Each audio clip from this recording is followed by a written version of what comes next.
ಎಲ್ರಿಗೂ ನಮಸ್ಕಾರ. ಚಿನ್ನದ ರೇಟ್ ಇವತ್ತಿಗೆ ಎಷ್ಟಾಗಿದೆ ಅಂತಂದರೆ, ಚಿನ್ನದ ರೇಟ್ ಇವತ್ತಿಗೆ ಎಷ್ಟು ಏರಿದೆ ಅಂತಂದರೆ ಅದನ್ನ ನೆನೆಸ್ಕೊಳಕ್ಕೂ ತುಂಬ ಭಯ ಆಗುತ್ತೆ. ಎಷ್ಟೊಂದು ಜನಕ್ಕೆ ಒಂದು ಕನಸಿರುತ್ತೆ, ನಮ್ಮ ಮಕ್ಕಳಿಗೆ ಅಂದರೆ ದೊಡ್ಡವ್ರಿಗೆ ಮದುವೆ ಆಗೋ ಟೈಮಲ್ಲಿ ಮಕ್ಕಳಿಗೆ ಒಳ್ಳೆ ಚಿನ್ನ ಗೋಲ್ಡೆಲ್ಲ ಮಾಡಿಬಿಟ್ಟು ಕಳ್ಸೋಣ ಅಂತ. ಬಟ್ ಇವಾಗ ಬೇಕಾದರೆ ಬೇರೆ ಯಾವುದ್ರಲ್ಲಾದರೂ ಇನ್ವೆಸ್ಟ್ ಮಾಡಿಬಿಡ್ಬೋದು, ಬಟ್ ಗೋಲ್ಡಲ್ಲಿ ಇನ್ವೆಸ್ಟ್ ಮಾಡೋದಕ್ಕೆ ಚಾನ್ಸೇ ಇಲ್ಲ ಅನಿಸ್ಬಿಡುತ್ತೆ. ಬಿಕಾಸ್ 1,60,000 ಪ್ಲಸ್ ಸಮಥಿಂಗ್ ಅಷ್ಟು ಏರಿರೋದು. ಎಷ್ಟೊಂದು ಜನ ಮಿಡಲ್ ಕ್ಲಾಸ್ ಜನಕ್ಕೆ ನಾವು ಇನ್ನು ಗೋಲ್ಡ್ ಮಾಡೋಕ್ಕಾಗುತ್ತಾ ಅನ್ನೋ ಪ್ರಶ್ನೆ ಬಂದುಬಿಟ್ಟಿದೆ.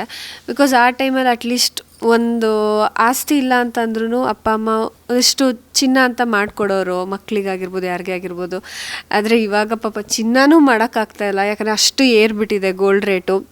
ಗೋಲ್ಡ್ ಜೊತೆ ಲೈಕ್ ಪ್ಯಾರಲಲಿ ಅಂತಂದರೆ ಇವಾಗ ಸಿಲ್ವರ್ ರೇಟ್ ಕೂಡ ಅದು ಕೂಡ ಏರ್ತಾ ಇದೆ. ನಾನು ಹೇಳೋದೇನು ಅಂದರೆ, ನೀವು ಬೇರೆ ಯಾವುದ್ಯಾವ್ದ್ರಲ್ಲೋ ಇನ್ವೆಸ್ಟ್ ಮಾಡೋ ಬದಲು, ಈ ವೆಹಿಕಲ್ಸ್ ಆಗಿರ್ಬೋದು ಆ ಥರದ್ರಲ್ಲಿ ಇನ್ವೆಸ್ಟ್ ಮಾಡೋ ಬದಲು ನಾವು ಗೋಲ್ಡ್, ಲ್ಯಾಂಡ್ ಈ ಥರದ್ರಲ್ಲಿ ನಾವು ಇನ್ವೆಸ್ಟ್ ಮಾಡಿದ್ರೆ ಅದೇ ನಮ್ಮ ಫ್ಯೂಚರ್ಗೆ ಹೆಲ್ಪ್ ಆಗುತ್ತೆ. ಸೊ ನಾವು ಯಾವಾಗಲೂ ಸ್ಮಾರ್ಟಾಗಿ ಯೋಚನೆ ಮಾಡಿ ನಮ್ಮ ಫ್ಯೂಚರ್ನ ನಾವೇ ಕಾಪಾಡ್ಕೋಬೇಕು.